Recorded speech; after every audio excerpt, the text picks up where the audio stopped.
Sauce TV ప్రేక్షకులకి స్వాగతం. ఈరోజు ఖమ్మం జిల్లాలో ఎన్నికల వేడి మొదలైంది. అలాగే మన వాతావరణం వేడి రోజురోజుకి ఉష్ణోగ్రతలు ఎలా పెరుగుతున్నాయో ఎన్నికల వేడి కూడా అలానే పెరుగుతుంది. బీఆర్ఎస్ పార్టీ నుంచి చాలా చాకచక్యంగా కమ్మ సామాజిక వర్గం నుంచి 2 పర్యాల ఎంపీ చేసిన నామా నాగేశ్వరరావు గారిని ప్రకటించడం జరిగింది.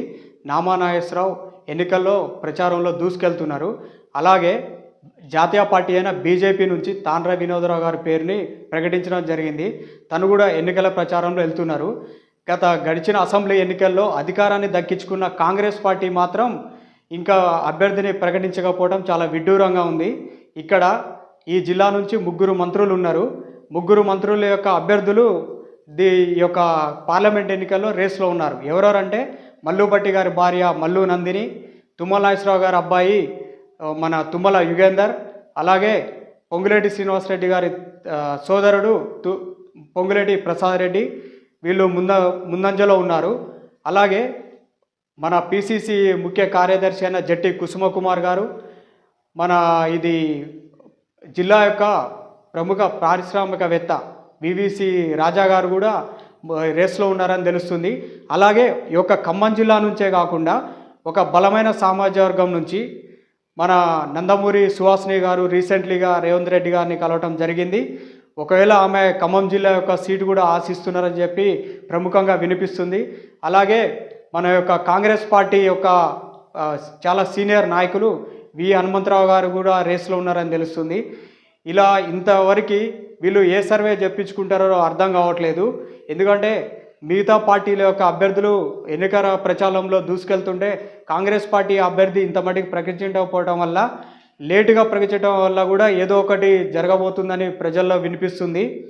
అలాగే మొన్న 6 గ్యారెంటీల యొక్క పథకాలతోటి అధికారంలోకి వచ్చిన కాంగ్రెస్ పార్టీ 6 గ్యారెంటీలు అమలు చేసిందో లేదో మనం ప్రజల్ని అడిగి తెలుసుకోవాలి.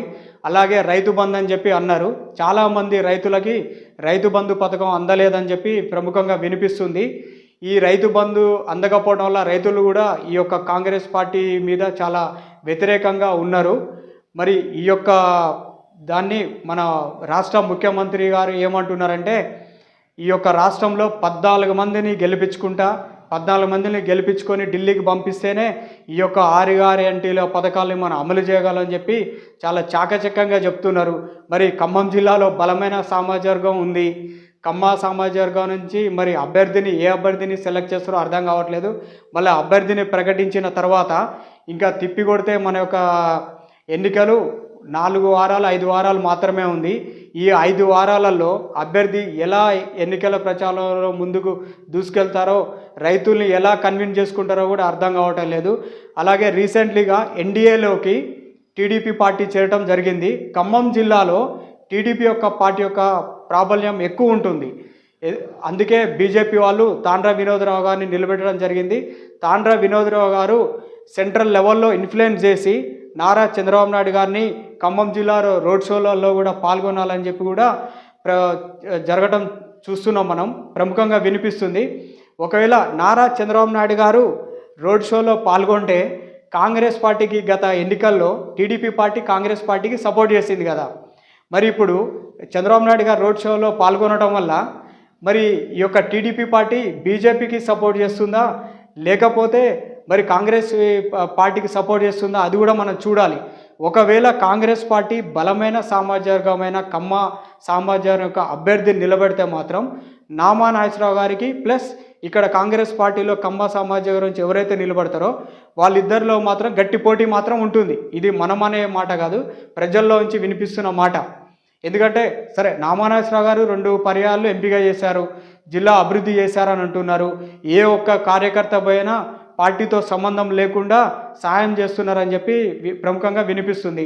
మరి కాంగ్రెస్ పార్టీ అలాంటి దూకుడు ఉన్న అభ్యర్థిని నిలబడితే మాత్రం గెలుచుకోగలదు. లేదు ఏదో ఒక కమ్మ సమాజం ఒక అభ్యర్థిని నిలబడితే మాత్రం ఇక్కడ గట్టి పోటీ ఉంటుంది. మళ్ళీ కాంగ్రెస్ పార్టీ మొన్ననే గెలిచింది 6 గ్యారెంటీల గురించి, రైతుల్ని ఎట్లా ముందుకు వెళ్ళి రైతుల్ని ఎట్లా కన్విన్స్ చేసి, మరి ఇప్పుడు ఎన్నికల కోడ్ వచ్చింది, రైతులకి రైతు బంధు వేయలేదు. మరి ఇన్ని పథకాలు పెట్టి మేము వచ్చినాము, మళ్ళీ మీకు వేస్తామంటే ప్రజలు రైతులు కానీ ఎలా నమ్ముతారు? దీన్ని ఎలా తీసుకొని కాంగ్రెస్ పార్టీ గెలిపించుకోగలదో చూద్దాం. అలాగే మన ఖమ్మం జిల్లాలో 3 మంత్రులు ఉన్నారు. 3 మంత్రులకు ఒక్కొక్కరు వర్గాలుగా ఏర్పడి 3 మంత్రులకి పడటం లేదు. ఈ మంత్రులలో ఏ ఒక్క మంత్రి యొక్క అనుచరుడికి అంటే వాళ్ళ కుటుంబం నుంచి కానీ సీట్ ఇచ్చినా మిగతా మంత్రులు చేయరు. అది మనకి ప్రజల్లో ప్రముఖంగా వినిపిస్తుంది. మరి 3 మంత్రులు కాకుండా వేరే అభ్యర్థిని ఇస్తుందా? సరే, వేరే అభ్యర్థిని ఇచ్చినప్పుడు ఈ 3 మంత్రులు కలిసికట్టుగా ఈ యొక్క అభ్యర్థికి సహకరిస్తారా? సహకరించి తనని గెలిపించుకోగలరా? ఇదేంటంటే ప్రజల్లో ప్రముఖంగా వినిపిస్తుంది. దీని యొక్క కాంగ్రెస్ పార్టీ ఏ విధంగా విశ్లేషణ చేసుకొని అభ్యర్థిని ప్రకటిస్తుందో మరీ ఆలస్యం చేయకుండా, సమయం కూడా ఎక్కువ లేదు. అందులోటి మరి ఎన్డీఏ యొక్క ఇన్ఫ్లుయెన్స్ కూడా చంద్రబాబు నాయుడు ఇన్ఫ్లుయెన్స్ కూడా ఎక్కువ ఉంది ఇక్కడ. మరి ఏ విధంగా వీళ్ళు అభ్యర్థిని ప్రకటించుకుంటారో మనం వేచి చూద్దాం. ఈ యొక్క ప్రజల యొక్క నాడి కూడా సాస్ టీవీ తరపున మన ప్రజల దగ్గరికి వెళ్ళి తెలుసుకుందాం.